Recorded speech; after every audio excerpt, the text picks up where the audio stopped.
படித்ததில் பிடித்தது. ஒரு ஊரில் ஒரு அம்மா இருந்தார். அவருக்கு ஒரு மகன்.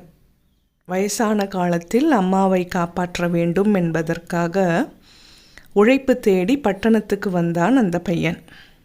அங்கே இங்கே தேடினான், வேலை கிடைக்கவில்லை.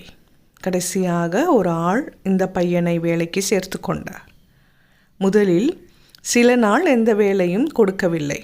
பிறகு ஒரு நாள் அவனை கூட்டிக் கொண்டு ஒரு எருமை மாட்டுத் தோலை அவனிடம் கொடுத்தார். ஏன் எதற்கு என்று கேட்காமல் இவன் அதை வாங்கி கொண்டான். அப்புறம் அவர் ஒரு 4 கோணிப்பைகளை எடுத்துக்கொண்டார். ஒரு ஒட்டகத்தை ஏற்பாடு செய்தார். புறப்படு போகலாம் என்றார்.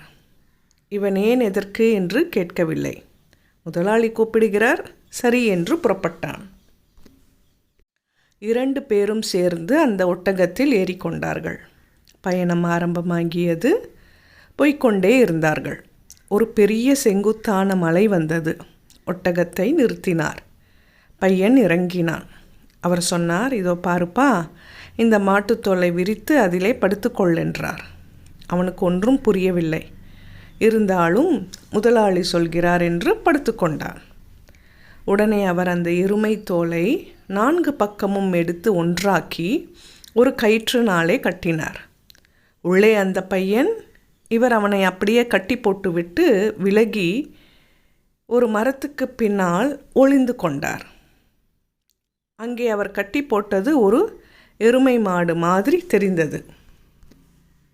கொஞ்ச நேரத்தில் 2 பெரிய கழுகுகள் அங்கே பறந்து வந்தன.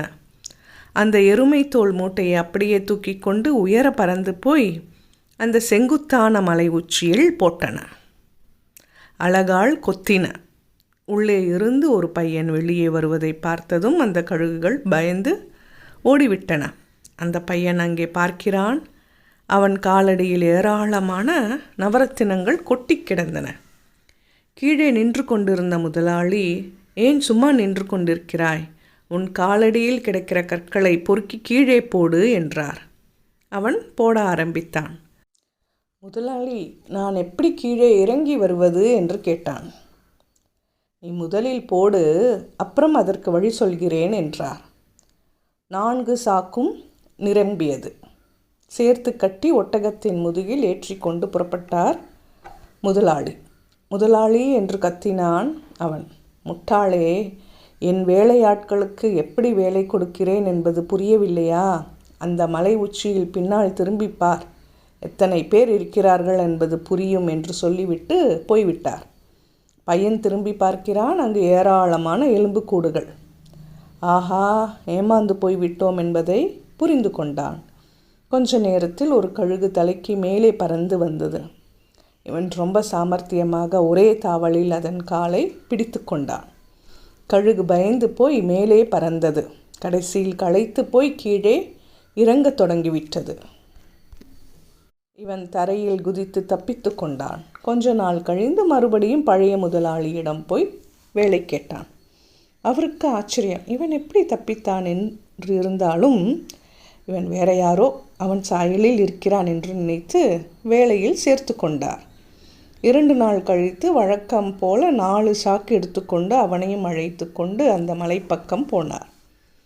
எருமை தோலை தரையில் விரித்து படுக்க சொன்னார். உடனே இவன் புத்திசாலித்தனமாக, முதலாளி, எனக்கு எப்படி படுப்பது என்று தெரியவில்லை, நீங்கள் கொஞ்சம் படுத்து காட்டினால் நன்றாக இருக்கும். அவரும் யதார்த்தமாக, இது கூட தெரியவில்லையா என்று சொல்லிக்கொண்டு அதில் படுத்தார். அவ்வளவுதான். உடனே அவன் திடீரென்று அப்படியே சுருட்டி கட்டிவிட்டான். கொஞ்ச நேரத்தில் வழக்கம் போல் 2 கழுகுகள் வந்து தூக்கி கொண்டு போய் அந்த நவரத்தின மாலை உச்சியில் போட்டன. மூட்டையை பிரித்து முதலாளி வெளியே வந்தார். கீழே இருந்து பையன் கத்தினான். நேரத்தை வீணாக்காதீங்க, ரத்தினக்கல்லை எல்லாம் பொறுக்கி கீழே போடுங்க என்றான். அவருக்கு புரிந்து போனது, இவன் பழைய ஆளுதான். சரி சரி, மலை உச்சியிலிருந்து எப்படி கீழே இறங்கி வந்தாய், அதை சொல் முதலில் என்றார். முதலில் ரத்தினக்கல்லை பொறுக்கி கீழே போடுங்கள், அப்புறம் சொல்கிறேன் என்றான். வேற வழியில்லாமல் பொறுக்கி போட்டார். 4 சாக்குகளிலும் கட்டிக்கொண்டு ஒட்டகத்தில் ஏறி புறப்பட்டான். முதலாளி கத்தினார். தப்பித்தது எப்படி என்பதை சொல்லாமல் போகிறாயே என்றார். உங்களுக்கு பின்னால் இருக்கிற எலும்புக்கூடுகளை கேட்டு தெரிந்து கொள்ளுங்கள் என்று சொல்லிவிட்டு அவன் போய்விட்டான். இது ஒரு துர்க்மெனிய நாட்டு கதை. அதாவது இந்த கதையில் வினை விதைத்தவன் வினை அறுப்பான் என்பதுடன் அதிகமாக ஆசைப்பட்டால் ஆபத்து வந்து சேரும் என்பதும் தெளிவாக புரிகிறது. இதைதான் திருமூலர் ஆசை அருமின்கள் ஆசை அருமின்கள் ஈசனோடாயினும் ஆசை அருமின்கள் ஆசை படப்பட ஆய்வரும் துன்பங்கள் ஆசை விடவிட ஆனந்தம் ஆமே என்கிறார். பண ஆசை எல்லை தீமைக்கும் வேறாயிருக்கிறது. நம்முடைய வாழ்க்கையில் எப்போது பேராசையை விடுத்து இறைவன் நமக்கு கொடுத்ததை வைத்து சந்தோஷமாக வாழ்கிறோமோ அப்போதுதான் வாழ்க்கையும் சிறக்கிறது. படித்தேன், பகிர்ந்தேன். அன்புடன் வாசித்தமைக்கு நன்றி. சப்ஸ்கிரைப் செய்யாதவர்கள் சப்ஸ்கிரைப் செய்யவும் மற்றவர்களுக்கும் பகிரவும் நன்றி.